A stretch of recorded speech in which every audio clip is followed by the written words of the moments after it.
and welcome back to my channel. My name is Tamara Todd and I'm a pro makeup artist from London. In today's video I'm going to be sharing all of my secrets about how I set up and how I shoot my YouTube videos. I know you guys have been asking for this video. Now I'm gonna try to make it as useful as possible for you. Few things to mention. I'm shooting everything in very small room and it does get crammed quite a lot, but I think if you are in the beginning stage of your YouTube channel or your social media creation, I hope that my video setup may help you to utilize the most of your space, and you can see that even in a small space you can still make magic happen. As long as you prepare everything and set up everything right, everything is possible. I will be switching in between the cameras. Some of the video will be shot on the Pro camera that I'm using now, and some of the videos for the convenience of it will be shot on my iPhone 14 Pro. Alright guys, ready? So this is the room where all the magic is happening. At the moment it's empty. It is not very big space, as you can see. In fact, I wish I had it twice as big at least, but I have what I have and I'm trying to make the most of the space. This is the table, but when I take videos, I don't use this table often. I'm actually setting up in this corner over here because for my YouTube videos, this is the prettiest corner in my opinion. I'm gonna set up the room now and I'm gonna show you the layout that I use pretty much for every YouTube video at the moment.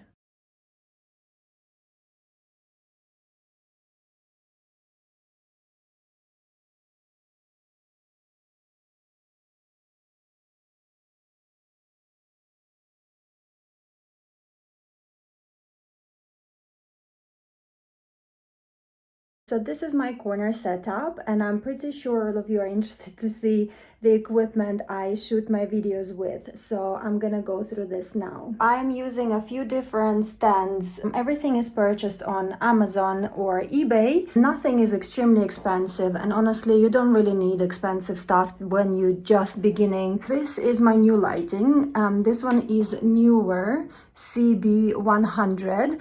I used to shoot on Botox 600W. They are a little bit less powerful than this one, so I've just got it to test it out. So there is like stronger light input. I'm gonna turn it on now. Let's see. There, it's on 100%.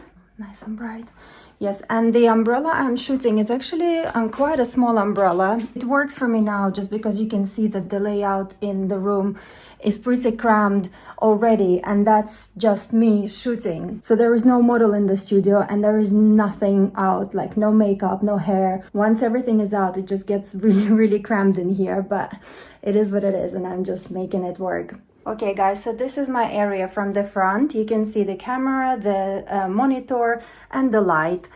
So the umbrella is the silver umbrella and I'm using the one layer of the softening material on it. Sometimes I get rid of it if I want a little bit harsher light or to pop a bit more highlights.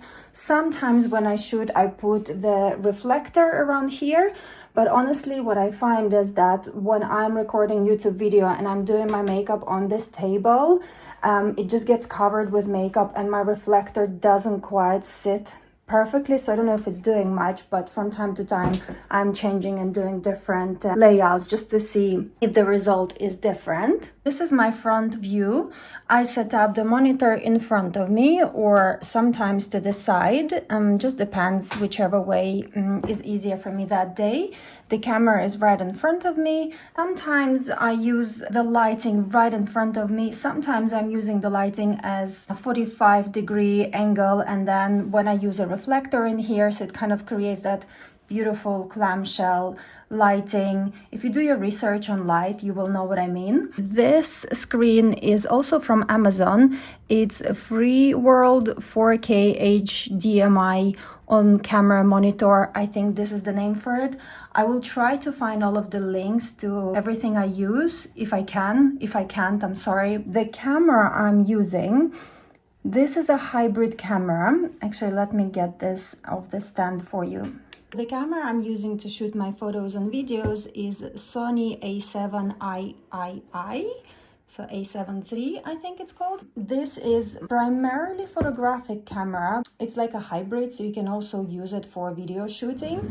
And the only problem with hybrid cameras I find is that if I'm shooting my video for an hour or even more, it starts to overheat, and sometimes you just have to turn it off to give it a little break. The lens I'm using today is the Sigma 2470 2.8 lens. Now, all of my previous videos were shot on Sony Master G100. It's a beautiful lens for any beauty shoots or anything that is macro related, but the problem with this one is that it's very up close. So if you are after macro or any close-up shots, it's beautiful, but if you need to get a wider range, you can't.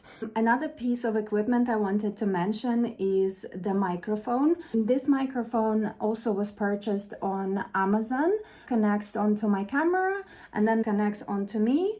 And actually there is another microphone I want to show you. Yeah, sorry guys, so I'm using two microphones when recording. So there is this microphone from Deity, which is placed on top of my camera, but it is too far away from me. So I've done my research and I figured out that it should be a better quality of a video if you have another external microphone that connects onto this microphone and then connects onto me. I've done a very deep research on the microphones at the budget that I had, and these two were the best option for me.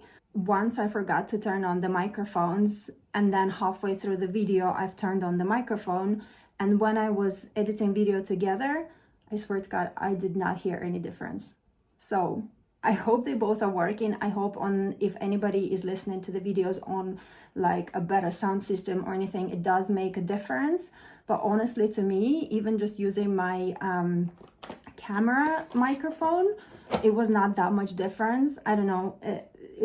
Honestly, I was really upset when I've heard that, because I've researched so many videos of people actually testing those microphones out, and you do hear a little bit of a difference. But again, these were the people who are like advanced video editors on YouTube, so obviously they edit their sound afterwards as well. So at the moment I'm using these microphones. I'm hoping that if I do come to a point that I will be editing the sound in my videos, maybe then it will make a difference, but I want to do everything legit, and I am using these microphones. And this part of the video I'm recording on the camera I've just showed you with this 2470 lens that I'm trying today for the first time for this sort of videos.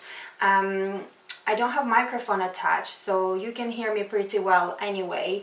I just think the microphone should take away some teeny noise. You may be interested in the gimbal that I am using to record my videos as well.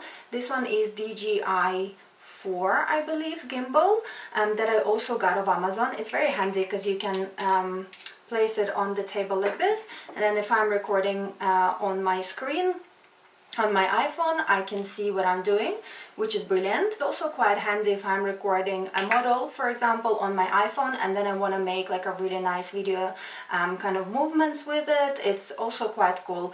It's not a necessary piece of kit when you start off, but again, I'm just really curious in everything that the world has to offer right now, and I'm trying out different things, and I really enjoy using this gimbal. The first time I got my gimbal, it actually was faulty. Every time I would be tilting it too far in, it would start vibrating, and I didn't know if that was my fault for using it inappropriately or not. But then my friend had the same gimbal and hers wasn't doing that, so I actually had to send the first one back and received the replacement, and now this one is the replacement, and it actually works fine. Alright guys, I hope you enjoyed watching this little inside. I hope it was useful to you. I know we're all always very curious about the equipment, about how other makeup artists or YouTubers are shooting their content. I feel like this is the journey. There is no right or wrong items to have, and there is no right or wrong setup as long as it works for you. I feel like experimenting, trialing different setups, trying to improve every video or piece of content you are creating every time is very crucial in order to progress somewhere. I remember when I just began the journey and I just started to take pictures on my very old Canon camera. I was always asking my friends photographers for tips and how can I improve and why this is happening that way or why I cannot achieve a sharp image. Also about the lighting, and I remember a friend of mine, photographer, Rosella Vannen, she told me once, I asked her a question, I was like, well, you know, if I can shoot everything with one lighting, why would I need more really? And she says, as a beginner you'll shoot with one, and once you get a hang of it, it just won't be enough for you. And I was like, okay at that point. And then now that I'm deeper into this video and photo creation, it makes complete sense. So I know exactly what she was talking about. It's just never ending process. Like once you get the one lighting right, you almost will want to progress, and then, ooh, what else can I change? What more can I adjust? You know, how can I improve? Can I try this or that? So for me, what I've showed you now, 6 months down the line, it may be different. I may change. I may completely decide to change my whole setup. I don't know. At the moment, I find that this one light scenario in front of me works for anything that I am aiming to achieve. I know some YouTubers use like a million different panels, and this may be the case for me in a year or two, but I don't know. Right now, especially in this small room, this works and it saves me a little bit of space. My big dream is to have my garden studio. I'm working towards it, and I want to have a very big makeup studio in the garden and have a photography stuff and a makeup stuff in there. And I want everything to be put in place, and when I need to use it, it's there. Because as you saw, right now I'm like dragging everything in the room, then I have to put everything away. It is a process, and right now I'm excited, so I'm happy to do that, but in the future this is not a very sustainable way of putting everything out and then starting it over again every day when you need to record things. But we're trying to make the most of the space, the best use of everything that we have. I think I tackled my current setup pretty well. There may be an updated video of my setup if I change anything in the future, but I'll let you know. Meanwhile, if you have any questions about lighting setup or anything, more than happy to hear from you. Pop those in the comments, and thank you very much for watching. Don't forget to subscribe, like, and also comment what you want me to create in future, so this channel is as useful as possible for you. Thank you for watching, and I see you on my next one.